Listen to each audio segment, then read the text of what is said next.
Hello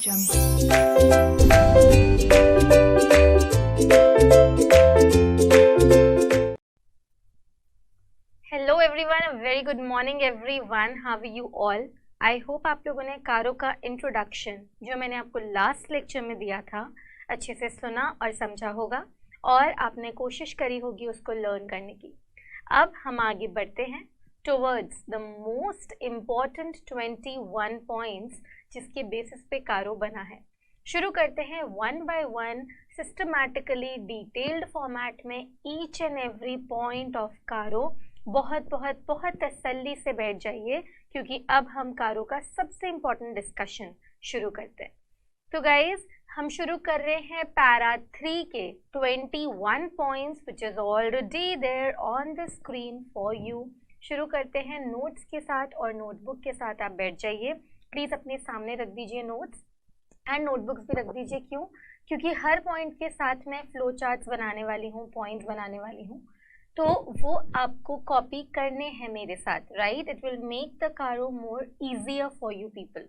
तो चलिए start करते हैं हमारे 21 पॉइंट्स का फर्स्ट पॉइंट। उससे पहले मैं आपको कुछ बातें बता दूं।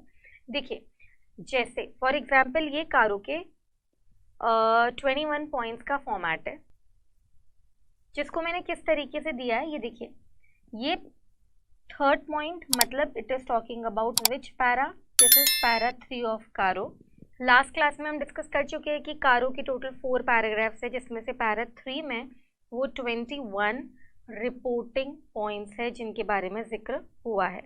ठीक है, फिर देखिए हर पॉइंट में मैंने ना नंबर डाला है जो तुम्हारे बेसिक सेंट्रल गवर्नमेंट ने जो कारो दिया है उसमें नहीं है, नाम भी नहीं है, सिर्फ ऐसे लिखा है पॉइंट नंबर 1 के इतने सब पॉइंट्स हैं।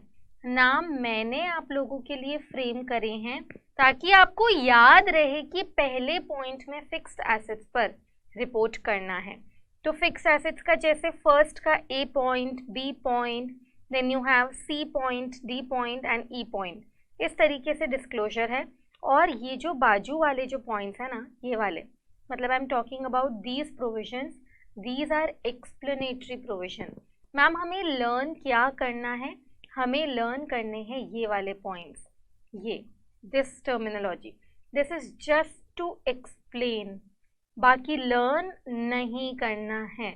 हाँ, मैं किसी पॉइंट में बोल दूँ कि गाइज ये लर्न करना है तो बात अलग है, वरना आप सिर्फ इसको रीड करोगे। मैं इसके ऊपर लिख भी देती हूँ, रीड करने के लिए ये वाले पॉइंट्स है, हमें लर्न ये वाले पॉइंट्स बाय हार्ट करने हैं। Are you getting it?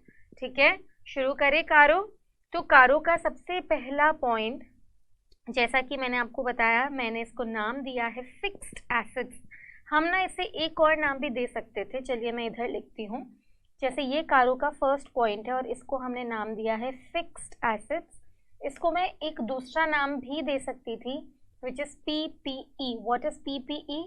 Plant property equipment. सुना लग रहा है ये वर्ड? ये AS10 का हेडिंग है। बेसिकली इसी पर हमें रिपोर्ट करना है, प्लांट प्रॉपर्टी इक्विपमेंट्स पर हम रिपोर्ट करेंगे और इसके टोटल 5 सब पॉइंट्स हैं जिस पर हम लोगों को रिपोर्ट करना है, right.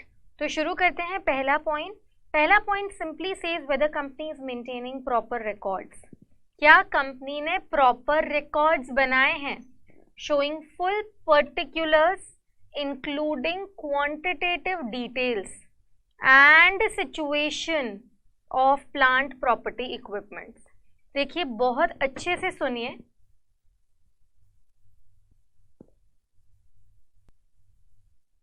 Yes. So whether company is maintaining, देखिए पॉइंट बहुत सिंपल सा है कि क्या कंपनी ने फिक्स्ड एसेट्स के लिए, प्लांट प्रॉपर्टी इक्विपमेंट्स के लिए प्रॉपर रिकॉर्ड्स बनाए हैं, प्रॉपर फिक्स्ड एसेट रजिस्टर बनाया है जिसमें सारे फिक्स्ड एसेट्स की डिटेल प्रॉपर्ली दी है या नहीं। ये स्टैट्यूटरी ऑडिटर चेक करेगा। हमें सिर्फ क्या करना है? हमें सिर्फ चेक करना है, वेरीफाई करना है कि weather company is maintaining proper records including the details of, क्या लिखा है word? Situation, situation and quantitative details. Quantitative details मतलब कितनी कितनी मशीन्स कहाँ कहाँ पड़ी है, नंबर, सिचुएशन इज कहाँ कहाँ पर, लोकेशन के बारे में बात करी है कि कंपनी के हेड ऑफिस में पड़ी है, ब्रांच ऑफिस में पड़ी है, किसी को लीज पे दी है, कंसाइनमेंट पे दी है, या वट एवर द सिचुएशन किसी को भी लेट आउट करी है, तो हमें यहाँ पर शो करना है। तो सिर्फ कंपनी यही चेक करिए कि क्या quantitative detail situation properly fixed asset registers में है या नहीं है। कुछ ऐसे फिक्स्ड एसेट्स जो वैसे तो बुक्स ऑफ अकाउंट्स में जीरो हो गए हैं, फुल्ली डेप्रिसिएटेड, फुल्ली इम्पेयर्ड, खराब हो चुके हैं, पूरी वैल्यू जीरो हो चुकी है, पर अभी भी कंपनी की प्रीमाइसेस में पड़े हैं। कोई ऐसी स्कूटी जो आपने 1995 में सपोज आपके पेरेंट्स ने खरीदी थी, वैसे तो बुक्स ऑफ अकाउंट्स में उसकी वैल्यू जीरो हो गई होगी, लेकिन अभी भी वो चल रही है। तो ऐसे एसेट्स जो एक्चुअली एग्जिस्ट कर रहे हैं बट बुक्स ऑफ अकाउंट्स में जीरो हो गए हैं, उनका भी प्रॉपर डिस्क्लोजर दिया है या नहीं दिया है। एंड सिचुएशन को हम बेसिकली क्यों चेक कर रहे हैं, जस्ट टू चेक वेरिफिकेशन कि वाकई में ये एसेट पड़ी है क्या। अगर कंपनी का ऑडिटर मतलब बैलेंस शीट में देख रहा है कि कंपनी के पास 5 प्लांट एंड मशीनरी है, लेकिन उसको फिजिकली 3 ही दिख रही, तो वो क्वेश्चन रेज कर सकता है कि 2 कहाँ हैं, बताइए 2 कहाँ हैं मशीन्स। तो वो लोकेशन सिचुएशन चेक कर सकता है। ये ही कारो का फर्स्ट पॉइंट है, which I can frame like whether company is maintaining proper records of plant property equipments including quantitative details including situation of fixed assets. Done? समझ आ गया। Next point talks about physical verification whether the plant property equipments, देखिए fixed assets एक बहुत बड़ा word है, plant property equipment भी fixed assets को cover कर रहा है। तो क्या लिखा है कि plant property equipment have been, देखिए वर्ड क्या लिखा है, फिजिकली वेरीफाइड। कौन करेगा मैम फिजिकल वेरिफिकेशन, ऑडिटर क्यों करेगा। अगर कंपनी है, कंपनी को चलाने वाले मैनेजमेंट है, तो क्या मैनेजमेंट टाइम टू टाइम अपने एसेट्स का फिजिकल वेरिफिकेशन कर रहे हैं या नहीं कर रहे हैं, उनकी हालत कैसी है, उनकी सिचुएशन कहाँ है, क्या वो ख़राब तो नहीं हो रहे हैं, क्या वो एक्चुअली एग्जिस्ट कर रहे हैं या नहीं, क्या वो चोरी तो नहीं हो गए हैं। तो क्या मैनेजमेंट ने रीजनेबल इंटरवल पर फिजिकल वेरिफिकेशन किया है, ऑडिटर तो सिर्फ ये चेक करके रिपोर्ट करेगा। अगर मैनेजमेंट ने टाइमली फिजिकल वेरिफिकेशन किया है तो कोई प्रॉब्लम ही नहीं है। अगर कोई गलतियां देखी है, कोई डिस्क्रिपेंसी, कोई डेफिशिएंसी, कोई कमी देखी है, तो अकॉर्डिंगली क्या उसको बुक्स ऑफ अकाउंट्स में प्रॉपर्ली डील करा है या नहीं किया है। Whether the plant property equipments have been physically verified by the management at reasonable interval। कारो ये नहीं कहता कि स्टैट्यूटरी ऑडिटर चेक करेगा मंथली चेकिंग या डेली चेकिंग हो रही है या नहीं। कारो डज नॉट से डेली, वीकली, मंथली, एनुअली या हाफ ईयरली या क्वार्टरली, ऐसा नहीं है। कारो ने तो एक वर्ड लिख दिया है, रीजनेबल इंटरवल। अब रीजनेबल इंटरवल जैसा जो बिजनेस है उसके हिसाब से आप तय करो। तो क्या फिजिकल वेरिफिकेशन रीजनेबल इंटरवल पे हो रहा है, होने के बाद क्या मैनेजमेंट ने कोई कमी देखी है, मटेरियल डिस्क्रिपेंसी, अगर हाँ तो क्या उसे प्रॉपर्ली डील करा है, डील मतलब क्या उसको प्रॉपर्ली करेक्ट करा है, अगर करेक्ट कर दिया तब तो ओके, अगर करेक्ट नहीं कर पाए तो क्या उस बात को, उस गलती को, उस चोरी को डिस्क्लोज किया है या नहीं किया है ऑडिटर, तो ये चेक करेगा। तो द नेक्स्ट पॉइंट ऑफ कारो deals with guys physical verification of plant property equipments. क्या मैनेजमेंट ने फिजिकल वेरिफिकेशन, ऑडिटर चेक करेगा, ऑडिटर को खुद नहीं करना है फिजिकल वेरिफिकेशन। अगर मेरा घर है तो मेरे घर में जो सामान है उसका देखभाल करने के लिए मेरी रिस्पॉन्सिबिलिटी है ना। तो अगर कंपनी है तो कंपनी के मैनेजमेंट ध्यान रखेंगे कि कितनी प्लांट है, कितनी प्रॉपर्टी है, कितनी इक्विपमेंट्स है, तो क्या रीजनेबल इंटरवल पर ये सब हो रहा है या नहीं हो रहा है, ये हम चेक करेंगे। एंड अगर फिजिकल वेरिफिकेशन रीजनेबल इंटरवल पर हो रहा है और क्या कोई गलती, कोई कमी, material discrepancy, material deficiency noticed by management, क्या मैनेजमेंट ने कोई गलती, कमी देखी, अगर हाँ तो क्या उस गलती को, ऐसे नहीं बोला है सही किया है या नहीं, वर्ड लिखा है प्रॉपरली डेल्ट विथ और नॉट। अगर सही करे जाने जैसी गलती है तो सही किया है या नहीं, अगर गलती सही नहीं हो सकती तो उसको प्रॉपरली डिस्क्लोज किया है या नहीं।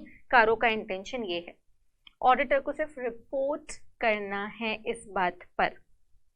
फिजिकल वेरिफिकेशन मैम मैनेजमेंट ने करा है या नहीं, कैसे? हम मैनेजमेंट से लिखवा कर MRL ले सकते हैं, मैनेजमेंट रिप्रेजेंटेशन लेटर। हम मैनेजमेंट को बोल सकते हैं कि भाई अगली बार जब तू फिजिकल वेरिफिकेशन के लिए जाए ना, मुझे लेकर जाना, मुझे देखना है कि तू कैसे फिजिकल वेरिफिकेशन करता है, प्रोसीजर एडिक्वेट है या नहीं है। हम ऐसे भी चेक कर सकते हैं, वेरीफाई कर सकते हैं। So this is point number 2 in front of you, kindly note it down. Right guys, let's move on to the first point का third sub point which says, पहला point था proper records, दूसरा point था physical verification. Now तीसरा point talks about only and only immovable properties. What are immovable properties? Land, building. तो पता है ये point क्या कहता है कि कंपनी की बैलेंस शीट में जो लैंड बिल्डिंग शो हो रही है, कंपनी की बैलेंस शीट में जो इमूवेबल एसेट्स शो हो रही है, उसके जो पट्टे हैं, जो ओनरशिप डॉक्यूमेंट्स है, जो टाइटल डीड्स है, वो किसके नाम पर है? ऑडिटर चेक करेगा। Ma'am company can hold property on its own name, तो कंपनी के खुद के नाम पर ही होगा ना। इट इज वेरी ऑब्वियस, सबको ये लगेगा कि हाँ कंपनी की प्रॉपर्टी है, कंपनी के बैलेंस शीट में आ रही है तो कंपनी के नाम पर ही होगी। बट ऑडिटर फिर भी क्या गैदर करेगा? ऑडिट एविडेंसेस कि भाई साहब ये किसके नाम पर प्रॉपर्टी है, क्या ये कंपनी के नाम पर ही है, तब तो हमें कोई प्रॉब्लम ही नहीं है। लेकिन अगर ये कंपनी के नाम पर नहीं है तो किसके नाम पर है? कंपनी के किसी डायरेक्टर या किसी की मैनेजरियल पर्सन के नाम पे तो नहीं खरीदी हुई है। रिपोर्ट करेंगे whether the title deeds of immovable property other than properties where company is lessee, leased asset की बात नहीं कर रहे हैं, सिंपल लिखा हुआ है। लीज्ड एसेट तो वैसे भी हम ओनर होते ही नहीं हैं, हम बात करें किसकी? ओन्ड एसेट की। और कौन सी एसेट की? सिंपल क्लियरली लिखा है इस पॉइंट में, इमूवेबल एसेट की बात कर रहे हैं।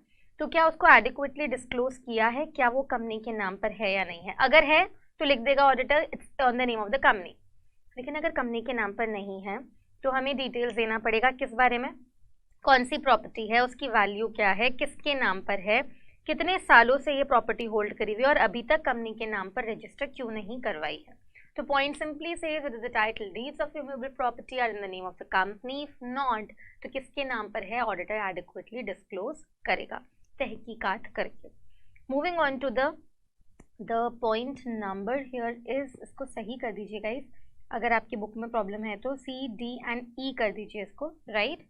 तो the D point says about whether the company has, क्या पूरे साल में कंपनी ने अपने प्लांट प्रॉपर्टी इक्विपमेंट्स का रिवैल्यूएशन करा है या नहीं करा है। What is revaluation? Market price से कंपेयर करना और रिवैल्यू करना एसेट्स को। जब अकाउंट्स में क्वेश्चन सॉल्व करते हो फिर जो भी बैलेंस आता है वो रिवैल्यूएशन रिजर्व में ट्रांसफर करते हो टोटल वैल्यू का। तो लिखा है कि अगर कंपनी ने पूरे साल में अपने प्लांट प्रॉपर्टी इक्विपमेंट्स को रिवैल्यू किया है, अपने इनटैंजिबल एसेट्स को रिवैल्यू किया है, मतलब दोनों टैंजिबल इंटैंजिबल कवर हो गए, अगर करा है गाइस तो देखिए क्या लिखा है, whether revaluation is on the basis of the values driven out by the what? Whom? Registered valuer। क्या ये वैल्यूज किसी रजिस्टर्ड वैल्यूअर से निकाली है या अपने मन से रिवैल्यू कर दिया? और अगर रिवैल्यूएशन का अमाउंट 10% से ज्यादा है तो उसको भी डिस्क्लोज करना है कि किस प्रॉपर्टी में 10% से ज्यादा वैल्यूएशन में चेंज आया है। इफ द चेंज इज 10% और more in the aggregate of the net carrying value of each class of plant property equipments we have to disclose. Total नहीं निकालना है कि 5 क्लासेस ऑफ एसेट्स थी, पांचों को मिलाकर 10% ज्यादा आया तो डिस्क्लोज करना है। हर पर्टिकुलर क्लास ऑफ एसेट को चेक करेंगे, उसकी रिवैल्यूएशन में क्या 10% से ज्यादा चेंज आया है क्या? अगर आया है तो डिस्क्लोज करेंगे। So this point talked about what? Revaluation. हम सी और डी पॉइंट को नोट डाउन करते हैं सबसे पहले हमारे इस चार्ट में। तो सी पॉइंट क्या था guys?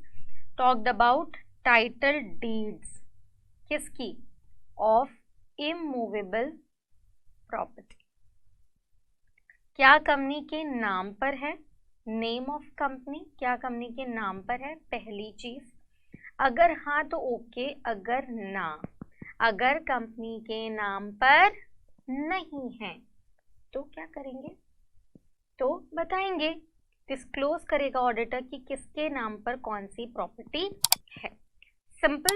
Now D point talked about what, क्या मैनेजमेंट ने पूरे साल में अपनी प्लांट प्रॉपर्टी इक्विपमेंट्स, अपने टैंजिबल और इनटैंजिबल एसेट्स को पूरे साल में क्या रिवैल्यू किया है।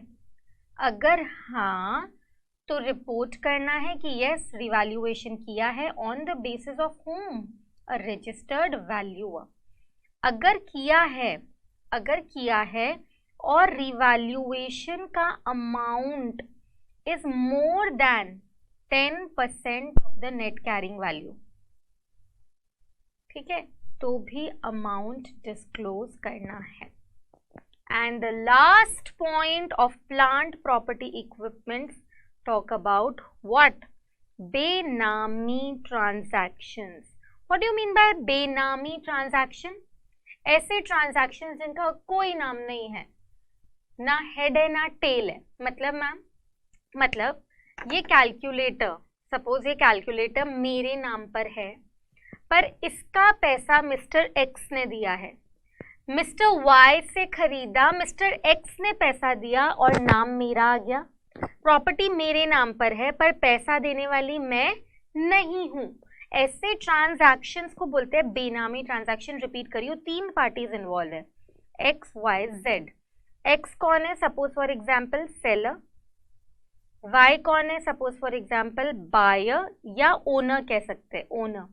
और जेड का सिर्फ एक काम है, कंसिडरेशन को पे करना, कंसिडरेशन पेयर। तो क्या हुआ, एक्स ने ये प्रॉपर्टी वाई को सेल करी, लेकिन जेड ने पैसा दिया। समझ रहे, ओनरशिप तो जा रही है वाई के नाम पर पेमेंट कहाँ से आ रहा है, जेड के नाम पर। ऐसा हो सकता है, डेफिनेटली हो सकता है, बट ऐसे ट्रांजैक्शंस को क्या बोलते हैं, बेनामी ट्रांजैक्शंस। ये देखिए, the last point of fixed assets, whether any proceeding, कोई बेनामी ट्रांजैक्शन है कंपनी का और उसके खिलाफ कोई कार्यवाही हुई है, प्रोसीडिंग हैव बीन इनिशिएटेड या pending against the company for holding any benami property. What do you mean by benami property? ऐसी कंपनी जो कंपनी के अकाउंट्स में शो हो रही है कि मैं ओनर हूं, कंपनी ओनर है, लेकिन उसका पैसा कंपनी की बुक से निकला ही नहीं है कभी, किसी और ने पे किया है। Under Benami Transactions Prohibition Act, if so, whether company has appropriately disclosed the details in the financial statements. कोई भी बेनामी ट्रांजैक्शन हो रहा है, डिस्क्लोज कब करना है, जब उसके खिलाफ कोई प्रोसीडिंग चल रही है। ऑफ कोर्स, अगर कंपनी कोई प्रॉपर्टी होल्ड कर रही है जिसका पैसा कंपनी ने नहीं दिया, जिसने पैसा दिया उसको कोई इशू ही नहीं है, उसने कोई प्रोसीडिंग की चालू नहीं करी, तो क्या प्रॉब्लम है? भाई मेरे पापा ने प्रॉपर्टी खरीदी मेरे नाम से, पैसे पापा ने दिए पर प्रॉपर्टी पर नाम मेरा है, ना पापा को प्रॉब्लम है ना मुझको, तब तो कोई इशू ही नहीं है। लेकिन इशू कब अराइज होता है, जब सामने वाला पैसा देने वाला जो पर्सन है वो क्लेम कर रहा है कि इसने गलत अपने नाम से करवा दी। ऐसे ट्रांजैक्शंस को बोलते हैं बेनामी ट्रांजैक्शंस। अगर ऐसा कोई ट्रांजैक्शन है जो कंपनी ने किया है और कंपनी के खिलाफ कोई कार्यवाही चल रही है, तो उस बेनामी ट्रांजैक्शन को हम डिस्क्लोज करेंगे। मैंने बेनामी ट्रांजैक्शन की डेफिनेशन सिर्फ रीडिंग के पर्पस के लिए आपको दी है कि property is transferred to one person for consideration paid by another person. Benami का मतलब होता है no name, it's a transaction in which the real beneficiary is not the one जिसके नाम से प्रॉपर्टी हुई है। जिसने पे किया है वो ओनर नहीं है, पे करने वाला अलग है, ओनर अलग है। तो ऐसे बेनामी ट्रांजैक्शंस के बारे में हम क्या करेंगे गाइस, यहाँ पे लिख देते हैं हम। अगर कंपनी के खिलाफ कोई प्रोसीडिंग इनिशिएटेड है, कोई प्रोसीडिंग चल रही है against company, for what, for holding any बेनामी ट्रांजैक्शन, बेनामी प्रॉपर्टी, तो हमें क्या करना है, हमें करना है डिस्क्लोज। तो ये तुम्हारा पॉइंट है ऑन फिक्स्ड एसेट। ये देखिए मैंने पांचों सब पॉइंट्स इसके फ्लो चार्ट मैनर में लिख दिए और ये मैं सिर्फ और सिर्फ आपके लिए लिख रही हूँ ताकि आप अपने नोटबुक में इसको कॉपी कर ले, ताकि जब आप रिवाइज करेंगे ना कारों को तो आपको बहुत इजीली लर्न हो जाएगा कारो। सिर्फ इसके लिए लिखा है guys. Now can we move for the second point, and the second point talks about, जैसे फर्स्ट पॉइंट फिक्स एसेट्स था ना, वैसे जो हमारा सेकेंड पॉइंट है it talks about what, inventory. The second point talks about inventory. The point is very simple, whether क्या inventory का physical verification हुआ है एट रीजनेबल इंटरवल. करने वाला कौन, मैनेजमेंट. ऑडिटर सिर्फ चेक कर रहा है कि क्या मैनेजमेंट ने फिजिकल वेरिफिकेशन किया है. किसने, मैनेजमेंट ने. कब, वीकली, ईयरली, कैसे. कारो कुछ नहीं कहता है, कारो ने एक वर्ड लिख दिया है जिसको बोलते हैं RI. What is RI, reasonable interval, मतलब जैसा सही लग रहा है उस तरीके से. क्या फिजिकल वेरिफिकेशन के प्रोसीजर्स और कवरेज अप्रोप्रिएट थे या नहीं थे. फिजिकल वेरिफिकेशन के जो प्रोसीजर्स मैनेजमेंट ने फॉलो किया है या जिस स्टॉक को कवर किया है वो अप्रोप्रिएट था या नहीं था. मतलब 100 बातों की एक बात, क्या इन्वेंट्री का वेरिफिकेशन मैनेजमेंट ने अच्छे से किया है या नहीं किया है. कोई गलती मिली क्या, अगर गलती मिली है 10% से ज्यादा तो whether they have been properly deal with. ये नहीं बोला है कि गलती को सही किया है या नहीं, ये लिखा है कि गलती को प्रॉपर्ली डील करा है या नहीं करा है. मैम रीजनेबल इंटरवल के बारे में थोड़ा सा और बताइए. देखिए सपोज मेरा काम स्टील, सीमेंट और इन सब चीजों का है और सीमेंट के कट्टे पड़े हैं. अब उनका रोज फिजिकल वेरिफिकेशन नहीं हो सकता ना. मेरा काम suppose for example grocery store है मेरा, मैं गेहूं, चना, आटा ये बेच रही हूँ. मैं रोज की रोज शाम को जाते हुए थोड़ी कैलकुलेट करूंगी कि 10 किलो था, 10 किलो है या नहीं, बराबर है या नहीं, कितना बेकार. लेकिन अगर मेरा काम कोई गोल्ड, सिल्वर, डायमंड का है तो आपको पता है हर ज्वेलरी शोरूम में शटर बंद होने के बाद सब लोग वेरीफाई करते हैं जितने डायमंड्स थे ओपनिंग उसको एडजस्ट किया सेल परचेज में और उतने क्लोजिंग स्टॉक में है या नहीं. तो डायमंड बिजनेस के लिए रीजनेबल इंटरवल हो सकता है डेली हो, सीमेंट के कट्टों के लिए, गेहूं के कट्टों के लिए हो सकता है हाफ ईयरली हो, ईयरली हो. तो जैसा भी है प्रोसीजर्स अप्रोप्रिएट थे या नहीं थे. मटीरियल डिस्क्रिपेंसी मतलब कोई कमी अगर दिखी तो प्रॉपर्ली उसको डील करा या नहीं करा. स्पेशली कब, जब कमी 10% से ज्यादा की है.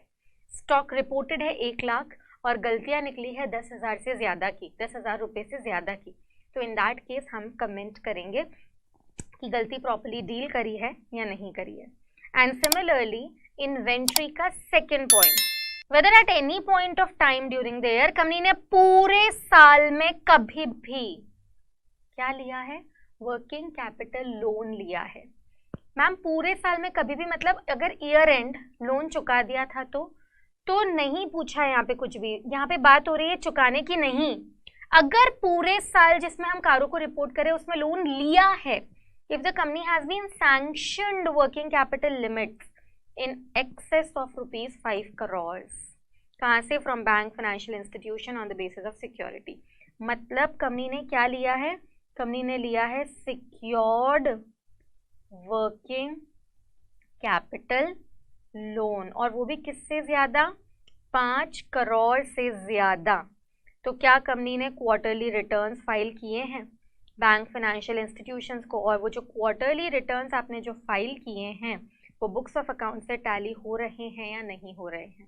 मतलब जब आप लोन लेते हैं ना वर्किंग कैपिटल लोन, तब आप कोई स्टॉक या डेटर्स अपनी गिरवी रखते हैं तो आपको हर क्वार्टर बैंक को बताना पड़ता है हाँ इतना स्टॉक पड़ा है, हाँ इतने डेटर्स हैं. तो आपने जो भी अपने क्वार्टरली रिटर्न्स फाइल करे हैं किसको, टू बैंक या financial institution, are they tallying with the books of accounts maintained और नॉट.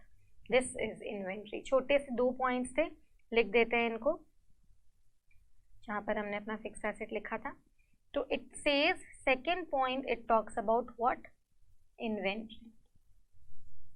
ठीक है, स्टॉक सिर्फ फिनिश गुड्स का होता है, इन्वेंट्री सबके बारे में रिपोर्ट करना है, raw materials, work in progress, finish goods. और इसके कितने सब पॉइंट्स है, 2 सब पॉइंट्स है, A and B.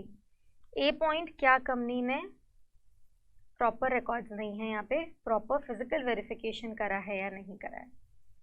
Proper physical verification, reasonable intervals by management according to what, proper procedures लिए या नहीं, फिजिकल वेरिफिकेशन के प्रोसीजर्स प्रॉपर थे या नहीं, प्रॉपर कवरेज था या नहीं. And the next point talks about अगर कंपनी ने वर्किंग कैपिटल लोन लिया है, वर्किंग कैपिटल लोन सिक्योरिटी पे, अपने वर्किंग कैपिटल को सिक्योरिटी पे रखे इन एक्सेस ऑफ ₹5 करोड़, तो जो हम क्वार्टरली रिटर्न फाइल कर रहे हैं बैंक्स के साथ, वो हमारे अकाउंट्स और फिनेंशियल स्टेटमेंट्स से मैच हो रहे हैं या नहीं हो रहे हैं, ये इन्वेंट्री के points, right. Further moving towards the third point, further moving towards the third point, and the name of third point says loans provided during the year। क्या कंपनी ने पूरे साल में कोई लोन्स दिए हैं? लोन्स दिए हैं किसको?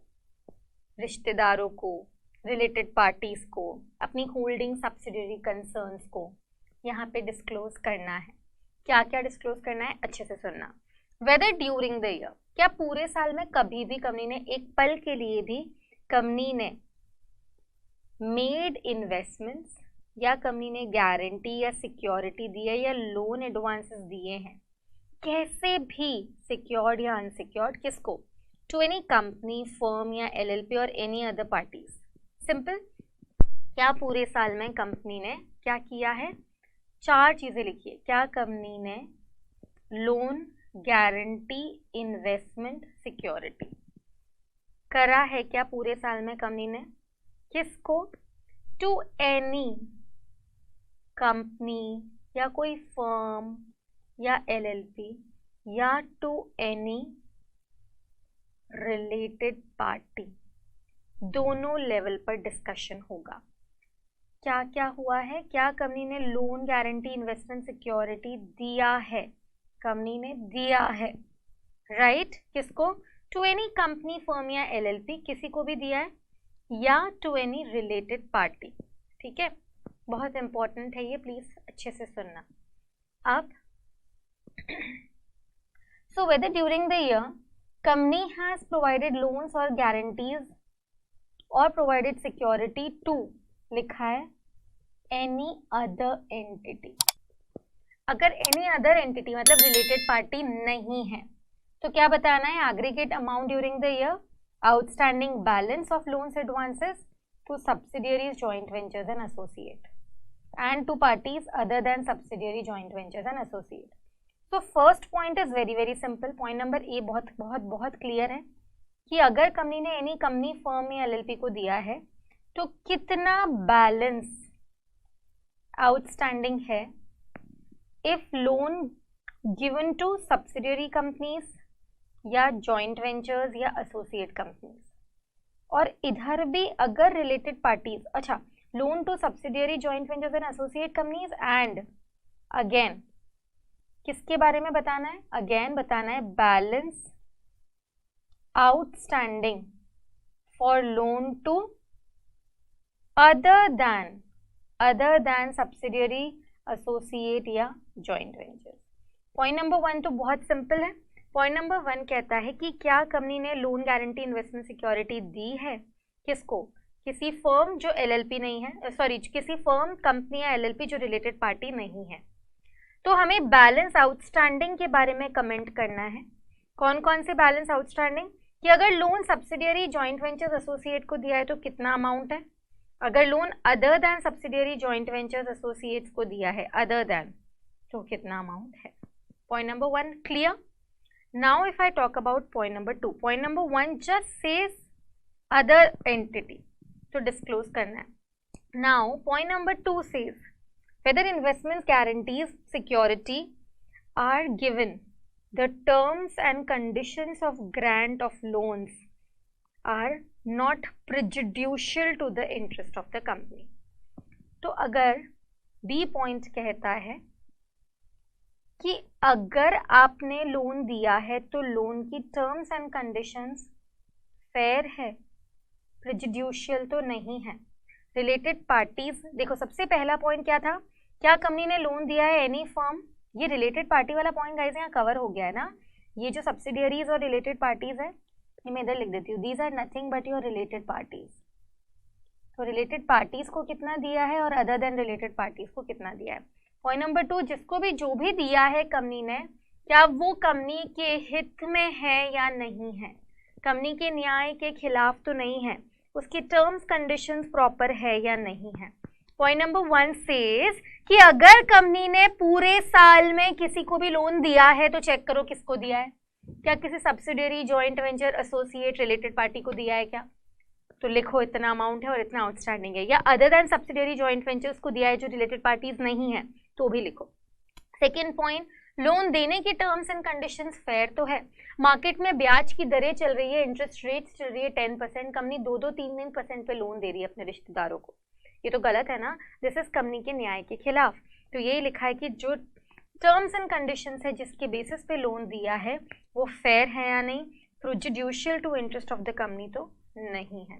थर्ड पॉइंट, अगर कंपनी ने लोन किसी को दिया है तो भाई साहब उसके रीपेमेंट का शेड्यूल वापस दिया है या नहीं, क्या कंपनी ने उनको बताया है कि आपको इतने दिनों में पैसा चुकाना है या इतने महीनों में या इतने सालों में इस इंटरेस्ट के साथ, तो लिखा है whether schedule of repayment of principal and payment of interest have been properly stipulated, properly condition attach है या नहीं, एंड रिसीट्स रेगुलर है या नहीं है, उसके हिसाब से पैसा बराबर आ रहा है या नहीं आ रहा है, क्या कंपनी ने बता दिया था कि आपको इतने इतने टाइम में पैसा चुकाना है, क्या उस चुकाने के शेड्यूल के हिसाब से रीपेमेंट आ रहा है या नहीं आ रहा है।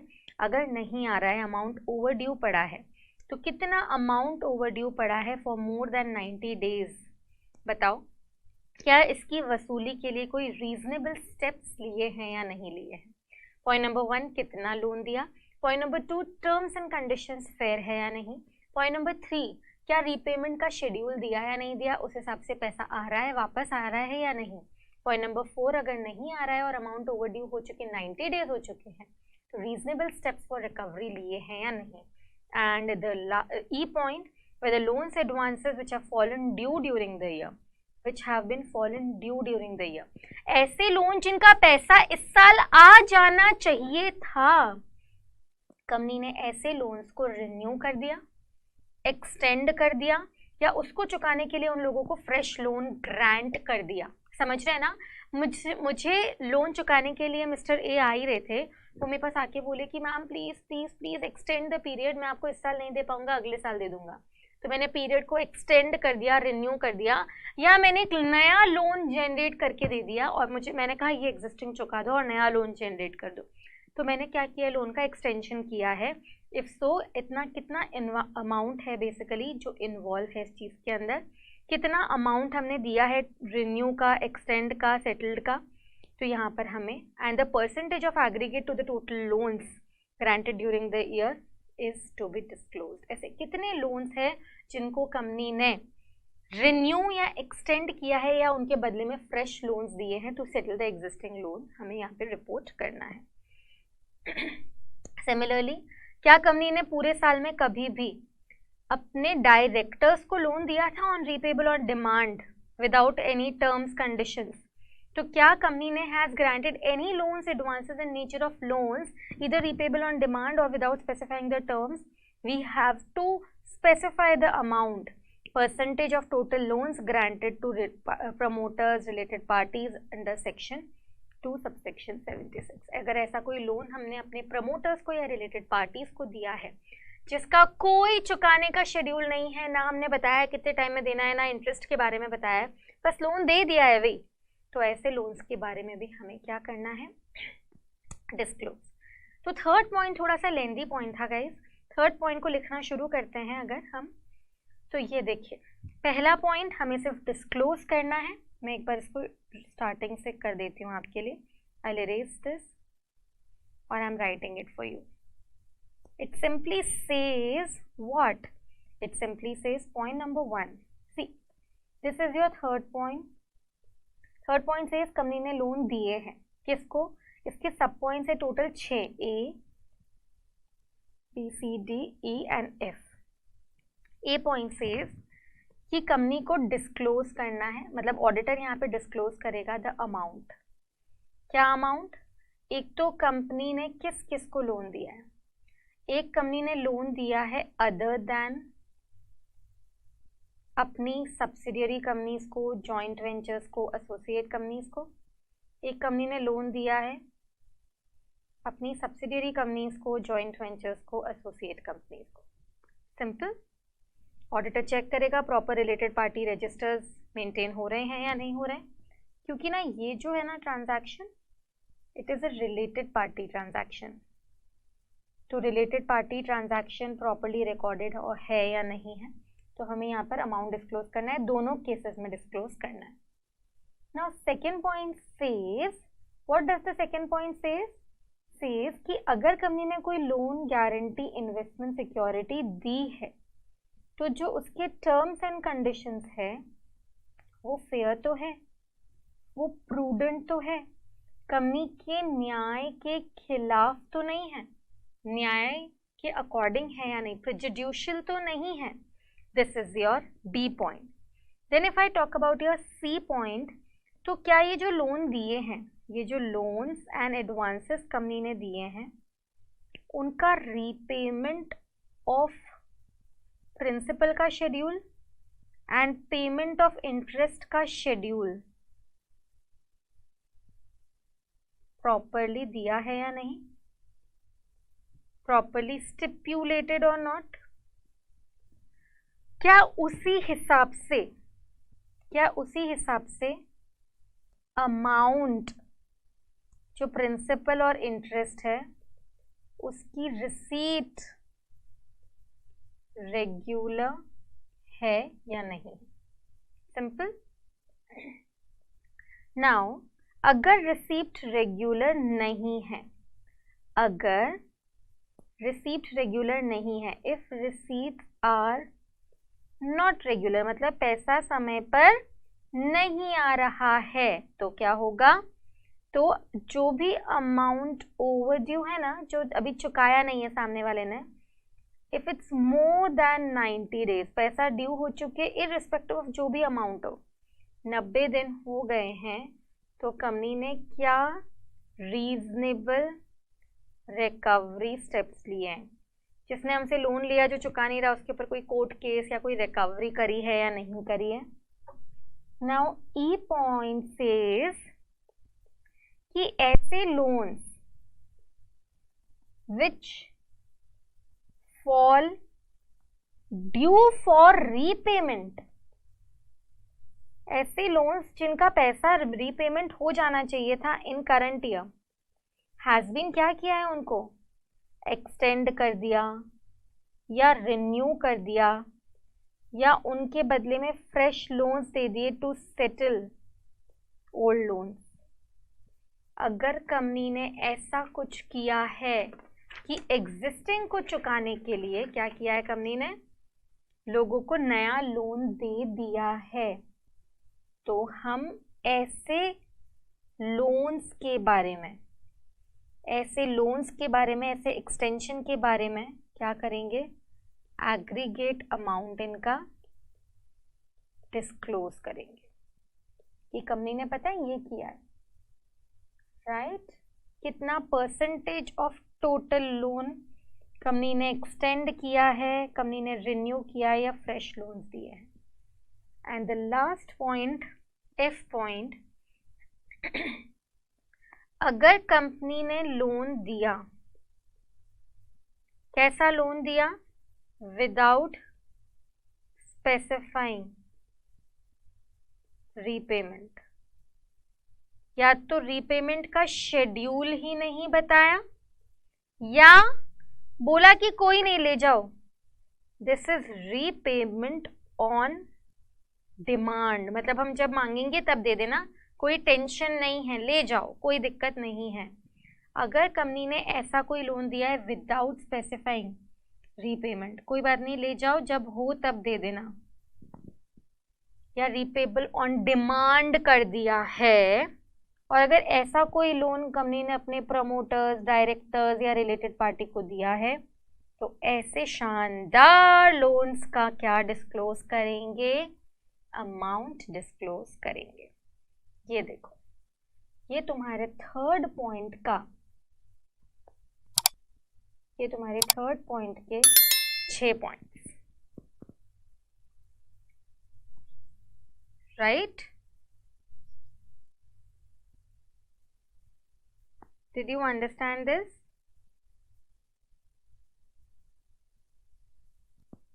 आगे बढ़ते हैं टुवर्ड्स द फोर्थ पॉइंट।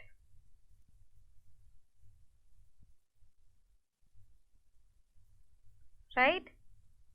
तो अभी तक गाइस हमने कितना पढ़ लिया? अभी हमने पहले 3 पॉइंट्स डिस्कस किए हैं कारों के। तो first point was all about fixed assets, जिसके 5 सब पॉइंट्स थे। दूसरा पॉइंट था इन्वेंट्री पर, जिसके 2 सब पॉइंट्स थे। तीसरा पॉइंट था loans given by the company, जिसके 6 सब पॉइंट्स थे। I hope I have made it clear. Fixed assets जो 5 पॉइंट्स थे हमने अच्छे से डिस्कस कर लिए। प्रॉपर रिकॉर्ड्स के बारे में, फिजिकल वेरिफिकेशन के बारे में, title deeds of immovable property के बारे में, या रिवैल्यूएशन किया हो तो रिवैल्यूएशन के बारे में, और उसके अलावा बेनामी ट्रांजैक्शंस के बारे में। इन्वेंट्री में हमने पढ़ा फिजिकल वेरिफिकेशन के बारे में, working capital loan if granted on security of more than 5 crore तो डिस्क्लोज करना है। And loans given by the company, तो पहले में किसको दिया है? रिलेटेड पार्टीज या other than related parties. Second, terms and conditions fair है या नहीं, रीपेमेंट का शेड्यूल बताया है, उसके हिसाब से पैसा आ रहा है या नहीं। फोर्थ, अगर नहीं आ रहा है, ओवरड्यू हो चुके 90 डेज से ज़्यादा हो गए हैं, तो रिकवरी स्टेप्स। फिफ्थ, उसके अलावा अगर कंपनी ने कोई भी लोन बिना पूछे, बिना सोचे समझे एक्सटेंड, रिन्यू कर दिया या एग्जिस्टिंग को चुकाने के लिए लोगों को नया लोन दे दिया, तो इन दैट केस डिस्क्लोज करेंगे ऐसे कितने लोन्स हैं। लास्ट पॉइंट, कंपनी ने रीपेमेंट ऑन डिमांड के बेसिस पे किसी को भी लोन दे दिया या विदाउट स्पेसिफाइंग एनी टाइम किसी को भी लोन दे दिया, तो भी हम क्या करेंगे? रिपोर्ट करेंगे कि ऐसे कितने लोग हैं, कौन कौन से प्रमोटर्स या डायरेक्टर्स को दिया है, रिलेटेड पार्टीज को दिया है, तो वो भी डिस्क्लोज करेंगे।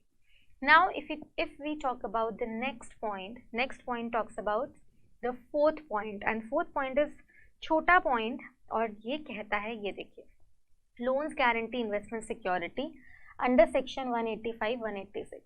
देखिए, अगर एक कंपनी अपने रिलेटेड पार्टीज से, ऐसा करते हैं गाइस, इस पॉइंट को समझने के लिए इधर देखिए, 2 मिनट का पॉइंट है ये, छोटा सा, बट एक बहुत इंपॉर्टेंट चीज़ मुझे सिखानी है तुम्हें इसमें।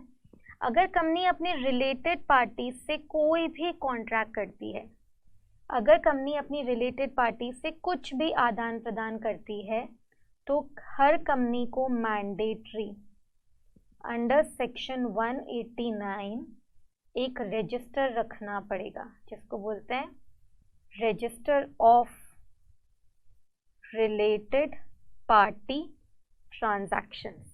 उसमें रिलेटेड पार्टी का नाम आता है, रिलेशनशिप आता है, कौन सा ट्रांजैक्शन किया है, किस प्राइस पे किया है, ट्रांजैक्शन प्राइस क्या है, फेयर मार्केट प्राइस क्या है, कोई स्पेशल रिमार्क, ये सारी चीज़ें हमें यहाँ पे डिस्क्लोज करनी होती है।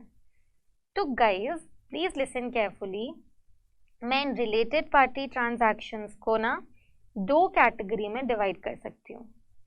एक, रिलेटेड पार्टी ट्रांजैक्शंस की कंपनी कोई भी कॉन्ट्रैक्ट कर रही है इन nature of loan, guarantee, investment security अपने रिलेटेड पार्टी से। कंपनी ने लोन दिया या लिया, कंपनी ने गारंटी रिलेटेड पार्टी को ली या दी, कंपनी ने रिलेटेड पार्टी की कंपनी में इन्वेस्ट किया या सिक्योरिटी दी ली, तो उसके लिए कवर होता है सेक्शन 185, 186। ये देखिए, on the other hand company ने इसके अलावा कोई भी any other contract, any other arrangement, any other transaction किया है, किससे? अपनी रिलेटेड पार्टी से। किसी भी तरह का कोई और आदान प्रदान किया है, any other apart from loan, guarantee, investment security, तो सिंपल तरीके से लिखा है ये सेक्शन 188 और 177 के हिसाब से हुआ है या नहीं हुआ है। तो अगर अपनी कंपनी कोई भी रिलेटेड पार्टी ट्रांजैक्शन करती है तो 189 में डिस्क्लोज करेगी। रिलेटेड पार्टी ट्रांजैक्शंस को हम 2 कैटेगरी में डिवाइड कर देते हैं, loan, guarantee, investment security, any other contract arrangement. Loan guarantee investment security अगर कंपनी ने करा है तो क्या 185 186 के हिसाब से है या नहीं, अगर एनी अदर कॉन्ट्रैक्ट अरेंजमेंट है तो 188 177 में है या नहीं है। तो अब दिल थाम के बैठ जाइए क्योंकि ये सबसे इंपॉर्टेंट चीज आ रही है। This is your fourth point of CARO and this is your 13th point of CARO. Ma'am repeat करिए, ये लोन गारंटी इन्वेस्टमेंट सिक्योरिटी वाला पॉइंट है ना, ये कारो का चौथा पॉइंट है, और ये जो कॉन्ट्रैक्ट और अरेंजमेंट वाला पॉइंट है ना, वो कंपनी का मतलब कारो का 13th पॉइंट है। हम सीखेंगे आगे, तब मैं बताऊंगी तुम्हें कि देखो हम आगे रेफरेंस में यूज करेंगे इसको। तो मैम 185 186 क्या कहता है, यही कहता है कि स्पेशल रेजोल्यूशन पास होना जरूरी है। अगर कंपनी अपने रिलेटेड पार्टीज को कोई भी लोन गारंटी इन्वेस्टमेंट सिक्योरिटी देना चाहती है तो एसआर पास करेगी। अगर कंपनी कोई भी और कॉन्ट्रैक्ट अरेंजमेंट करना चाहती है तो एसआर के साथ साथ ऑडिट कमेटी का भी अप्रूवल चाहिएगा। Simple, this is says SR, this says audit committee, this says हमें एसआर पास करना पड़ेगा। देखिए यही पॉइंट है, बहुत छोटा सा पॉइंट है और कवर हो गया ये point. The fourth point of CARO, loan guarantee investment security in respect of loans investments section 185 and 186 have been complied with or not। अगर कंपनी ने लोन इन्वेस्टमेंट गारंटी सिक्योरिटी दी है तो 185 186 कंप्लाई हुआ है या नहीं हुआ है। तो वैसे तो लिखा है कोई कंपनी अपने रिलेटेड पार्टी को ना तो लोन ना गारंटी ना इन्वेस्टमेंट सिक्योरिटी कुछ भी नहीं दे सकती है, लेकिन फिर भी सेक्शन 186 कहता है कि कंपनी ऐसा कोई कॉन्ट्रैक्ट कर चुकी है या किसी कंडीशन में करना चाहती है तो हमें डेफिनेटली इसको किससे अप्रूव कराना पड़ेगा, स्पेशल रेजोल्यूशन से अप्रूव कराना पड़ेगा। Right, did you understand this? Right guys, so this was your fourth point. ये हमने चौथा पॉइंट कर लिया कि अगर कंपनी ने कोई भी रिलेटेड पार्टी को लोन गारंटी इन्वेस्टमेंट सिक्योरिटी दिया है तो section 185 186 have been duly complied with और not. Moving forward with the fifth point. Ma'am कितने पॉइंट्स कराओगे आज के लेक्चर में? फिफ्थ और सिक्स्थ दो और कर लेते हैं, फिर आगे लेक्चर में पोस्टपोन करेंगे, ठीक है? तो अच्छे से सुनना, दो और पॉइंट्स और कर लेते हैं। छोटे छोटे से पॉइंट्स हैं, बहुत अच्छे हैं, बहुत अच्छे पॉइंट्स हैं, छोटे छोटे से, इतने लेंदी नहीं है जितना फिक्स एसेट या लोन वाला पॉइंट था। Now public deposits, the fifth point says, पहले मैं आपको चलो इस पर एक्सप्लेन करती हूँ कि क्या कंपनी ने पूरे साल में पब्लिक डिपॉजिट्स लिए क्या? whether company has made any public deposit during the year। अगर हाँ, अगर कंपनी ने पूरे साल में कोई पब्लिक डिपॉजिट्स किए हैं, पब्लिक डिपॉजिट्स पे रिपोर्ट करना है। हाँ, मेंबर्स से डिपॉजिट लिए उस पर रिपोर्ट नहीं करना है, सिर्फ किस पर रिपोर्ट करना है? जब पब्लिक डिपॉजिट्स की बात आती है तो लिखा है कि क्या सेक्शन 73 to 76 कंप्लाई हुआ या नहीं हुआ। क्या पब्लिक डिपॉजिट्स के ऊपर जो आरबीआई डायरेक्टिव्स बने हैं वो कंप्लाई हुए या नहीं हुए, या कंपनी जो रूल्स रेगुलेशंस बने हैं वो कंप्लाई हुए या नहीं हुए। अगर हुए तब तो कोई प्रॉब्लम ही नहीं है, अगर नहीं हुए, अगर नहीं हुए तो क्या होगा? तो कंपनी ने क्या क्या कहाँ कहाँ ब्रीच किया है, nature of contravention, nature of contravention report करना है कि क्या कंपनी ने आरबीआई डायरेक्टिव या पेनल्टी कुछ इम्पोज्ड बाय। अगर कंपनी ने सेक्शन 73 to 76 कुछ ब्रीच किया है तो एनसीएलटी ने कितनी पेनल्टी इम्पोज करी है? आरबीआई डायरेक्टिव तोड़ा है तो आरबीआई ने क्या पेनल्टी इम्पोज करी है? और कंपनी रूल्स रेगुलेशंस तोड़े हैं तो कोई कोर्ट है तो उसने क्या पेनल्टी इम्पोज करी है? क्या वो पेनल्टी तो चुकाई है?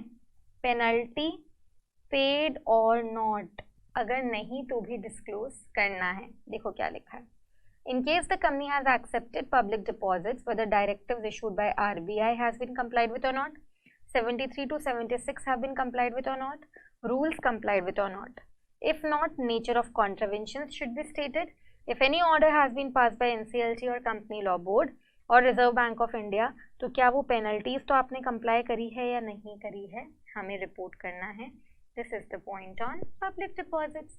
कंपनी ने अगर पब्लिक डिपॉजिट्स लिए हैं तो रूल्स कानून कायदों के हिसाब से लिए हैं, अगर नहीं तो कहाँ कहाँ क्या क्या ब्रीच किया है, कितनी पेनल्टी लगी है, क्या वो पेनल्टी को सही तरीके से चुकाया है या नहीं चुकाया है. एंड आज के लेक्चर का last point, the smallest point of entire कारो, पूरे कारो के पॉइंट्स में 21 पॉइंट में सबसे छोटू पॉइंट है ये, which is reporting on cost records. अगर सेंट्रल गवर्नमेंट ने सेक्शन 148 में कंपनी को ऑर्डर दिया था कि जाओ कॉस्ट रिकॉर्ड्स बना कर आओ, कंपनी को सेंट्रल गवर्नमेंट ने ऑर्डर दिया था क्या चीज के लिए? Make and maintain. क्या? अंडर सेक्शन 148 में कॉस्ट अकाउंट्स, कॉस्ट रिकॉर्ड्स. तो क्या कंपनी ने ये ऐसे कॉस्ट अकाउंट्स, कॉस्ट रिकॉर्ड्स बनाए हैं या नहीं? Point over. Whether maintenance of cost records have been prescribe by central government under section 148. क्या कंपनी को सेंट्रल गवर्नमेंट ने ऑर्डर दिया था कॉस्ट अकाउंट्स बनाने के लिए? अगर हाँ, तो क्या कंपनी ने बनाए हैं, अच्छे से बना के रखे हैं या नहीं? मैम सेंट्रल गवर्नमेंट ने ऑर्डर नहीं दिया बट रूल्स में लागू हो गया तो रिपोर्ट नहीं करना है. रिपोर्ट सिर्फ तब करना है, लॉ ने क्लियरली लिखा है कारो में कि ऑडिटर कब रिपोर्ट करेगा? जब गवर्नमेंट से ऑर्डर आया तो ऑडिटर चेक करेगा क्या adequately disclose, I mean make maintain करे हैं या नहीं करे हैं. This is your 6th point of कारो. Right? Clear? And now the last point talks about statutory dues. The 7th point talks about statutory dues. This is पक्का the last reporting point. अभी हमने किन किन चीज़ों पर डिस्क्लोज कर दिया? फिक्स एसेट्स पर कर दिया, इन्वेंट्री पर कर दिया, लोन्स गिवन पे कर दिया, लोन गारंटी इन्वेस्टमेंट सिक्योरिटी पे कर दिया, पब्लिक डिपॉजिट्स पे कर दिया, कॉस्ट रिकॉर्ड्स पे कर दिया. छोटे छोटे पॉइंट्स तो है. And the last reporting point which we are doing today in this lecture is the 7th point. 8th point से कल डिस्कस करेंगे, लेकिन 7th point कंप्लीट करके जाते हैं. The 7th point talks about interesting thing.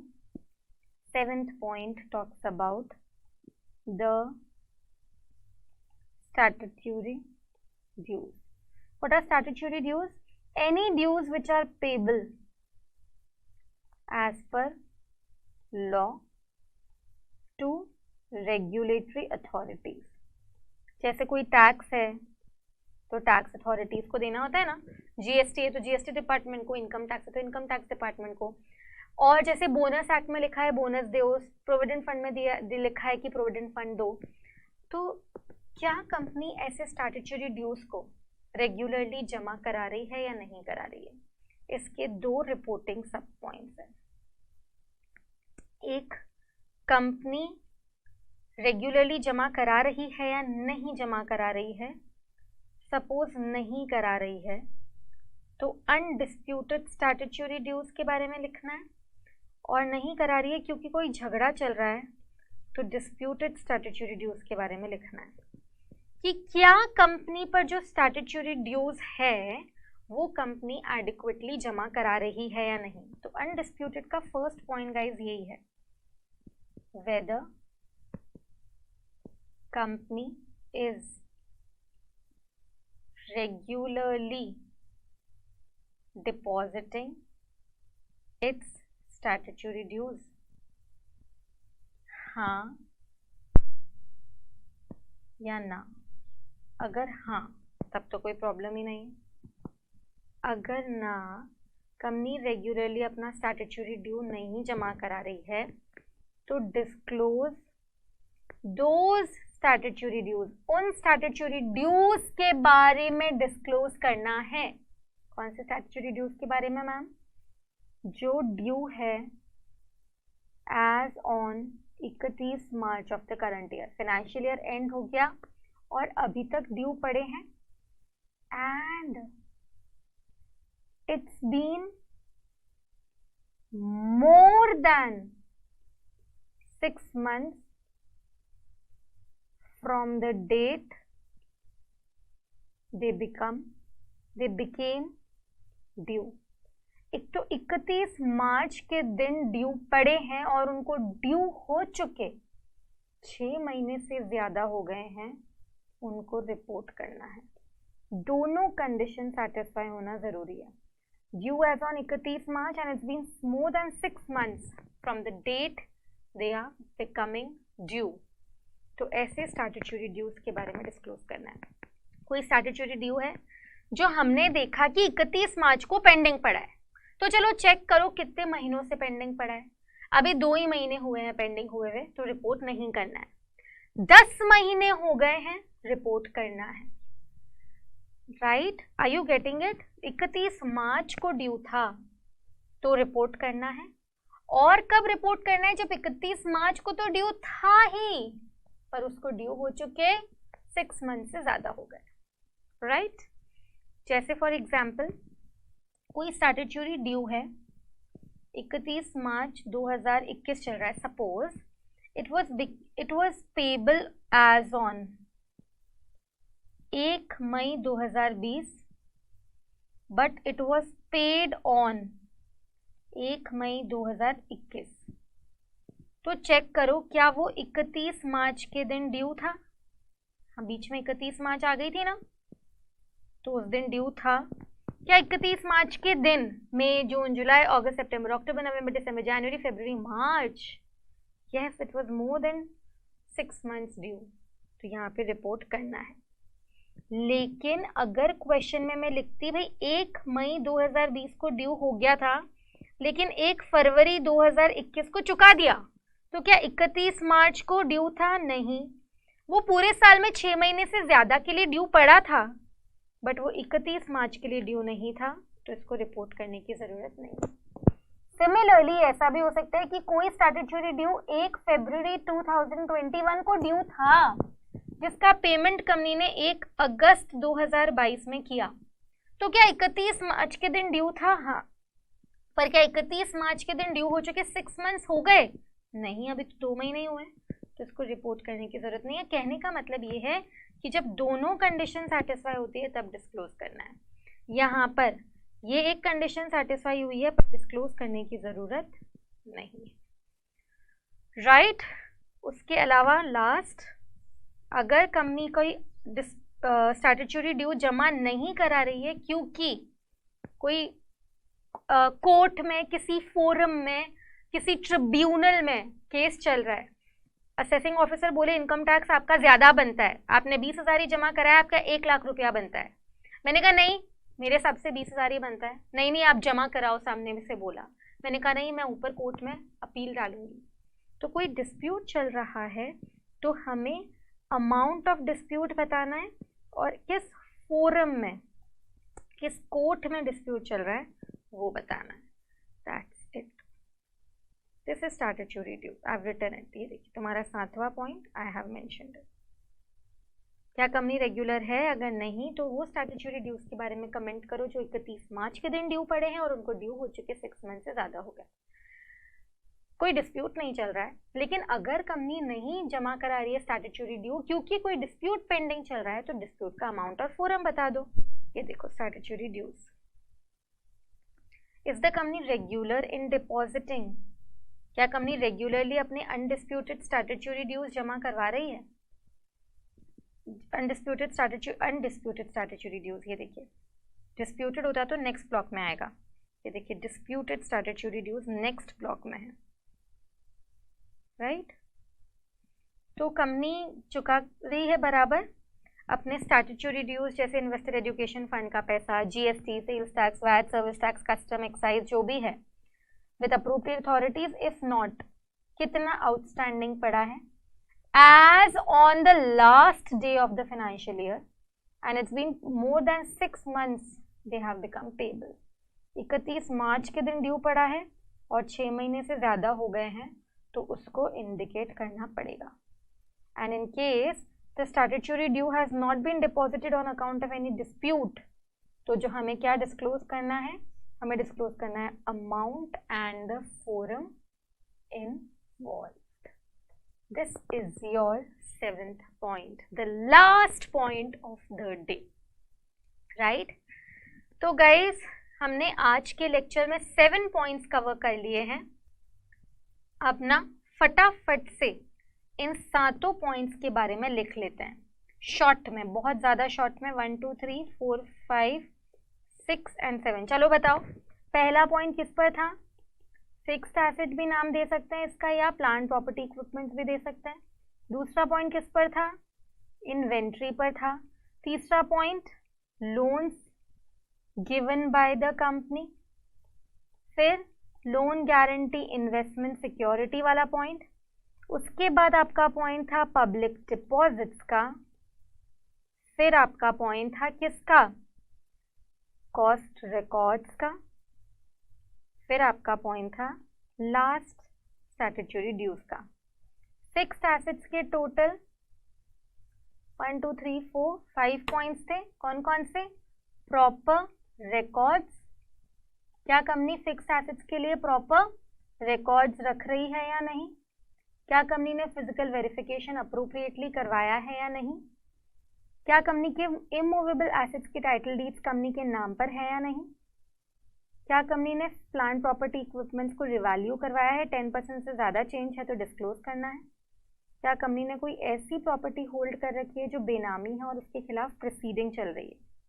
Inventory के 2 सब points है, फिजिकल वेरिफिकेशन अप्रोप्रिएटली डन और नॉट, और क्या कंपनी ने कोई वर्किंग कैपिटल लोन ले रखा है ऑन 6 इन्वेंट्रीज 5 करोड़ से ज़्यादा का, तो returns are in accordance with the books of accounts और नॉट। क्या कंपनी ने लोन्स दे रखे हैं कंपनी को? क्या रिलेटेड पार्टी है, कितना है, नॉन रिलेटेड पार्टी का भी कितना है, टर्म्स एंड कंडीशंस फेयर है या नहीं, क्या रीपेमेंट का शेड्यूल बराबर है या नहीं, और उसके हिसाब से रिसीट्स आर रेगुलर और नॉट। अगर ओवरड्यू अमाउंट 90 डेज से ज़्यादा है तो कंपनी ने रिकवरी के लिए क्या स्टेप्स उठाए हैं। क्या कंपनी ने अपने एग्जिस्टिंग लोन को चुकाने के लिए कोई फ्रेश लोन दिया है, या इसको एक्सटेंड या रिन्यू करवाया है तो रिपोर्ट करेंगे। या कंपनी ने कोई लोन दिया है टू प्रमोटर्स या डायरेक्टर्स या related party with no repayment schedule, it is repayable on demand, जब मांगेंगे तब दे देना, तो उसके बारे में भी हमें डिस्क्लोज करना है। क्या कंपनी ने अपने रिलेटेड पार्टी से कोई भी contract in nature of loan guarantee investment security किया है तो 185 186 के हिसाब से किया है या नहीं। क्या कंपनी ने पब्लिक डिपॉजिट्स इशू किए हैं तो सेक्शन 73 से 76 के हिसाब से आरबीआई नॉर्म्स और रूल्स रेगुलेशंस के हिसाब से किए हैं या नहीं। अगर नहीं तो कोई कॉन्ट्रावेंशन है तो कंपनी ने कंप्लाई किया है या नहीं। क्या सेंट्रल गवर्नमेंट ने अगर कंपनी को ऑर्डर दिया है 148 में कॉस्ट रिकॉर्ड्स बनाओ, तो क्या कंपनी ने अप्रोप्रिएटली कॉस्ट रिकॉर्ड्स बनाए हैं या नहीं। एंड अगर कोई स्टैट्यूटरी ड्यू कंपनी का ड्यू पड़ा है, ड्यू है, ओवर ड्यू है, क्योंकि कोई डिस्प्यूट नहीं है, तो बताओ कितने टाइम से ड्यू पड़ा है। We have to disclose the amount if it's due as on 31 March और 6 महीने हो गए हैं ड्यू हो चुके। और अगर कोई डिस्प्यूट की वजह से वो जमा नहीं हुआ है तो उसका अमाउंट एंड फोरम बताया जाएगा कि कहाँ पर डिस्प्यूट पेंडिंग है। तो गाइज आज के इस लेक्चर में हमने ये 7 पॉइंट डिस्कस किए थे। आज के इस लेक्चर को यहीं फिनिश करते हैं और मिलते हैं अगले लेक्चर में, जब मैं अगले 7 पॉइंट्स आपके साथ कवर करूंगी। तो ना मैंने कारो के 21 पॉइंट्स को तीन पार्ट्स में डिवाइड कर दिया है, समझ रहे। 7 points and 7 points, this is the total 21 points.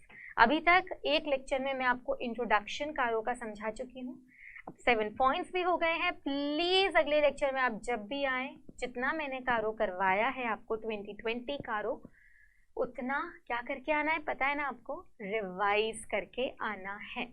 So see you in the next lecture with the 7 more reporting points. Till then please take care of yourself. अपना ध्यान रखिएगा, पढ़ाई करिएगा, खूब अच्छे से खाइएगा पिएगा and take care. Revise hard. Good luck. Bye.